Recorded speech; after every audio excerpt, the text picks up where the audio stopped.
Are you tired of negative thinking controlling your life? Are you constantly overwhelmed by your own thoughts and frustrated because you don't know how to take back control?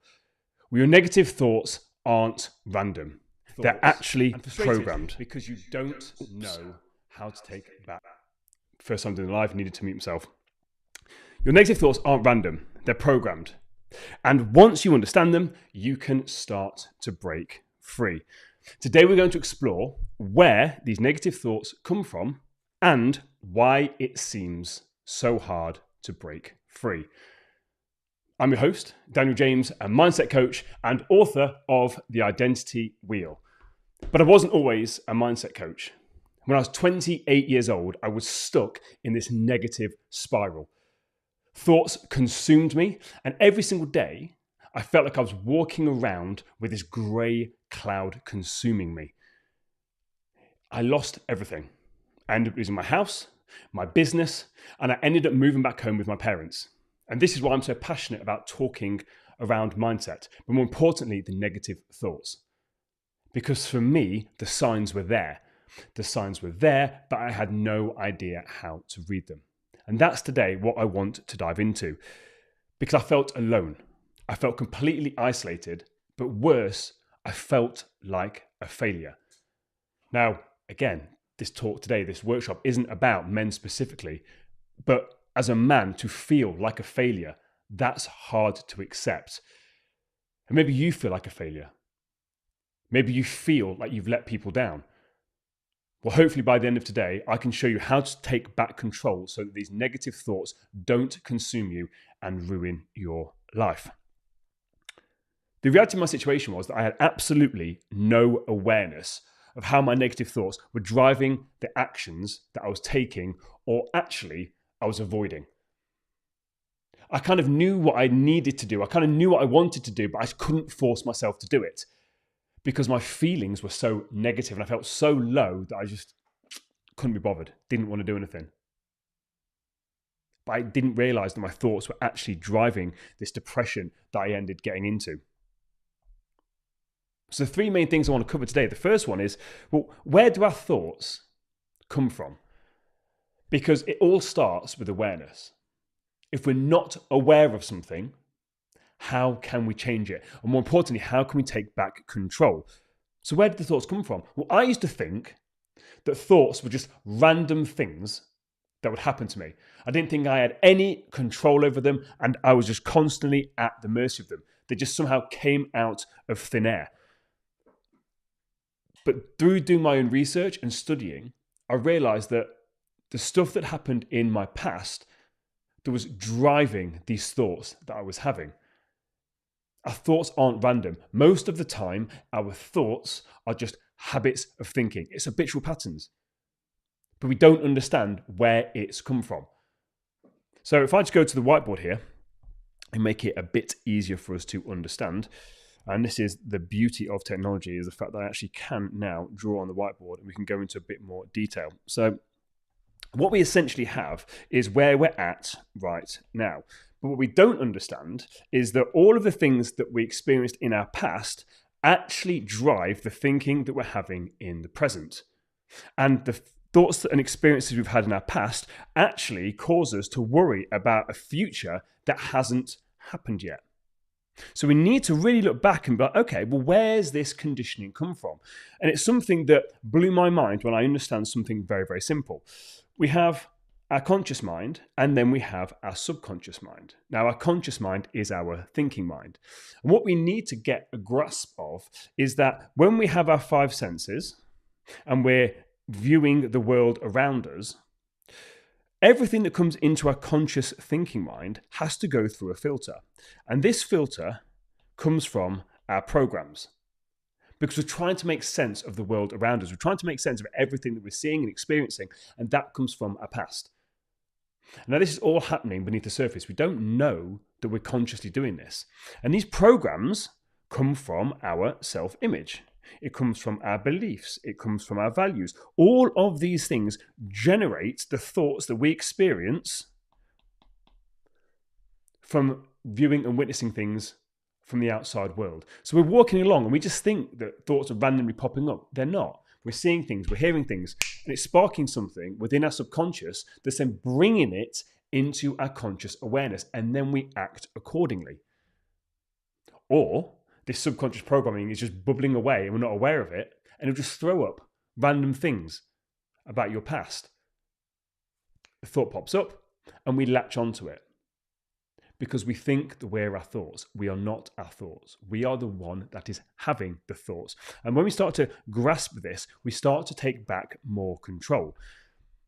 So once we understand that these paradigms, these programs that we have, they're the things that are generating and driving the thoughts that we're having. So now we've got these negative thoughts we're experiencing. Rather than feeling helpless, we can understand, well, actually, if we look over here, we can identify what is driving them and actually influencing these thoughts that are just seemingly popping up randomly. We first need to get awareness, because without awareness, we can't do anything about it.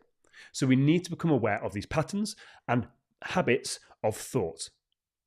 We need to become aware of the patterns and how we view the world.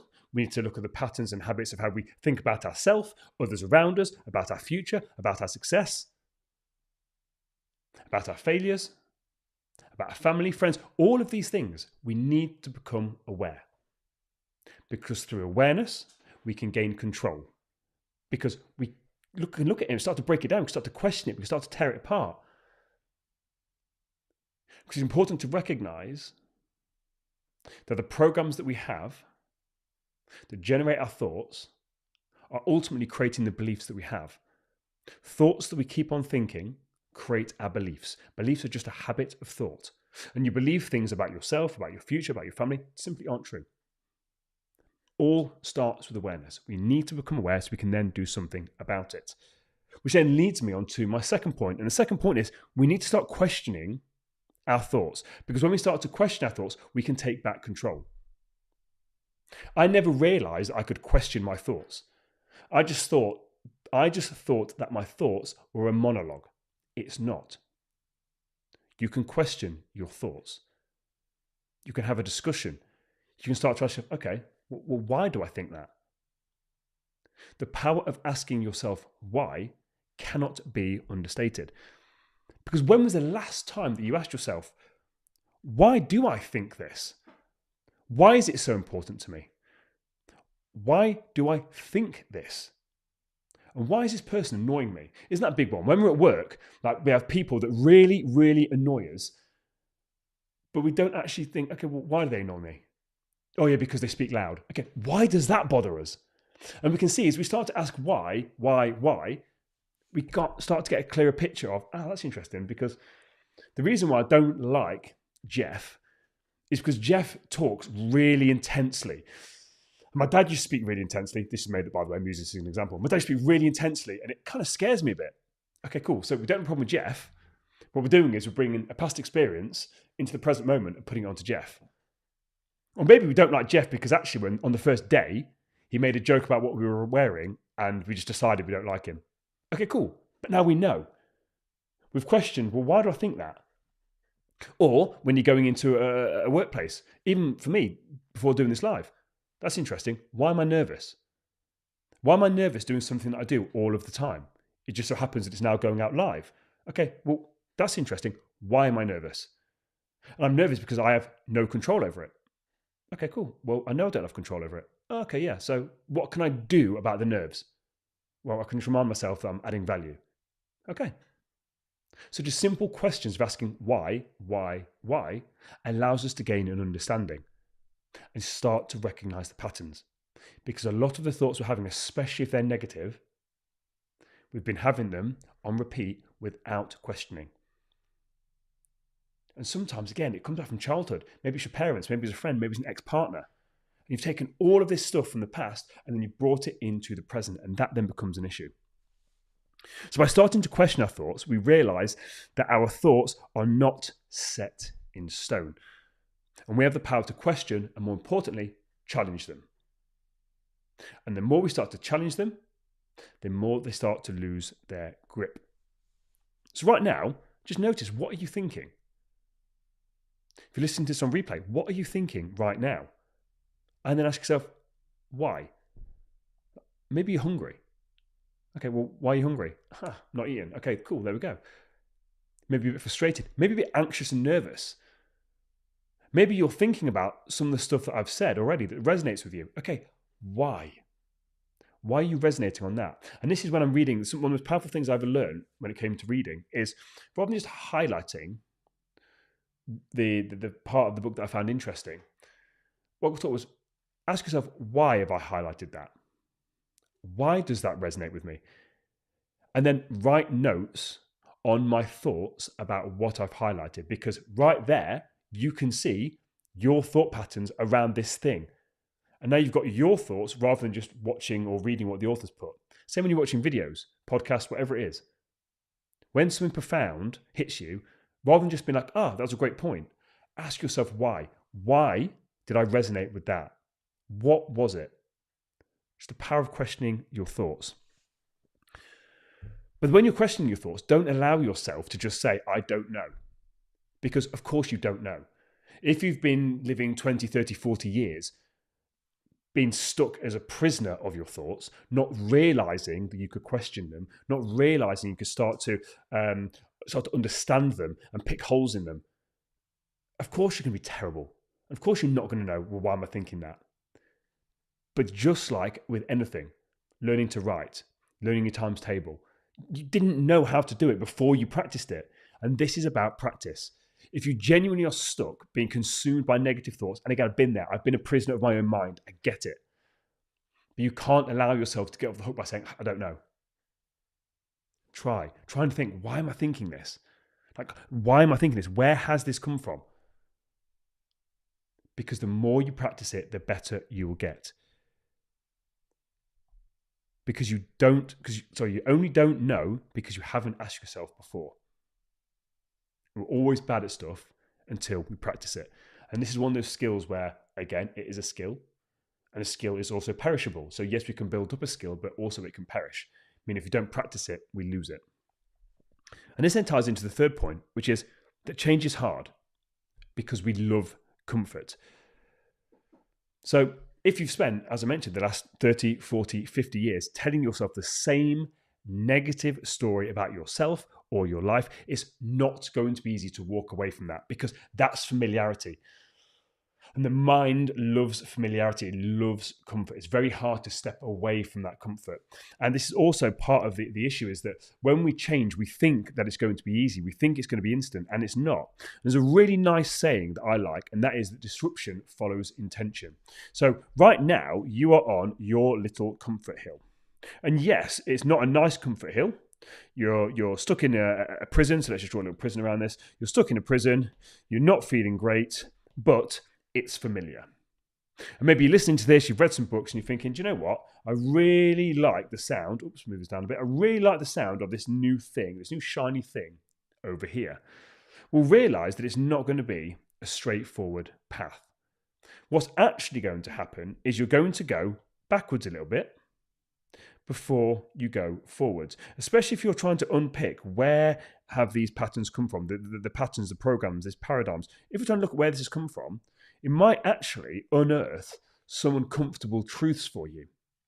So rather than just going straight from this comfort zone to positivity, what's actually going to happen is you're going to be faced with some uncomfortable truths. And this zone right here, like this no man's land, is where most people quit because they think they're doing it wrong. They think that somehow they're going backwards. We're not going backwards and going down a free fall. What we're actually doing is going backwards to gain a new perspective so that it can then catapult us to where we do have control, we do have understanding, we do have more awareness, because ultimately that is what we want. We want to take back control. We want to regain basically our happiness. When people start working with me, they're feeling stuck, lost, confused, annoyed, angry, depressed. But in order to get that confidence, clarity, control they want, they've got to face some uncomfortable truths. Because you have been with yourself for every minute of your life, and you're going to be with yourself for every moment for the rest of your life. You should have a good relationship with yourself. But just like a friend, you don't really know how good is that friendship going to be. But it's the same with us. We have so much stuff going on inside here then we never stop to question it. And then we wonder why we have such poor self-esteem, why we don't actually trust ourselves. It's because we don't take the time to understand what's going on inside here. It's not easy, but I promise you that it's worth it. Change is hard and it takes time. But what's on the other side, I promise is worth it. Because right now, if you're listening to this and you are consumed with negative, intrusive thoughts, I've been there. And you may not believe that it gets better, but borrow my belief. Borrow my belief in the fact that I promise it does get better. And if you're struggling, again, get a coach, therapist, counselor. You don't have to go through this alone. Maybe that friend, we've all got a friend that we know has gone through some stuff. Reach out. Reach out, because there's people out there that want to help you. The people, especially, that have gone through this darkness, this little pit. They want to help, and they'll get in there with you. They'll stand by your side so that you don't feel so alone.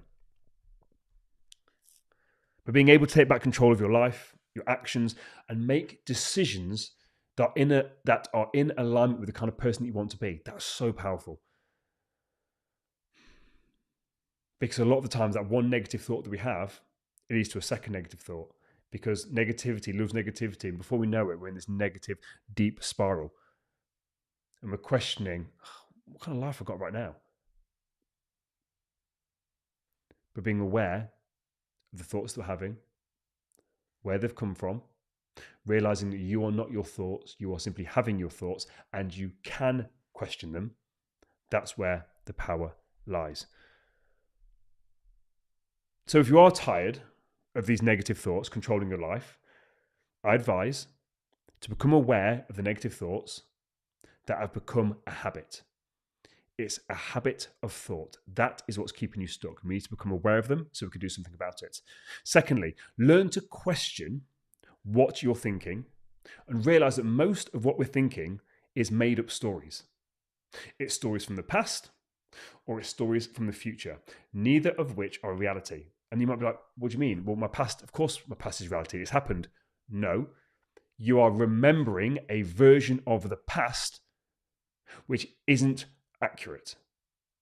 And especially if that thing that happened to you was negative, you're going to make it even more negative. If the thing that happened to you was positive, you're going to make it even more positive. But the thoughts that you're having around it are not going to be accurate. It is a story. It is a reconstruction of the past. Take back control of that story. Take back control of that narrative. And the final point that we covered here is just understand that change is hard. But you don't have to be a prisoner of your mind. And you can transform through gaining awareness of your patterns. This is the key. So this week, over the next 7 days, just commit to catching one negative thought a day. Just one thought. Just catch it. And once you've caught that thought, maybe write it down, jot it in your notes, and then start to question it. Where has this come from? Do I believe this? Whose voice was it? Because when we say that, whose voice is that? Oftentimes when you catch your thought, you realize that doesn't even sound like me. Okay, well, who is it then? Is it a dad? Is it a parent? Is it an ex-partner? Start to question it. Start to wrestle with it a little bit. Take back that control. Because wherever you are on your journey, keep going. Clarity, confidence, and control are built one choice at a time. Until next time, take it easy.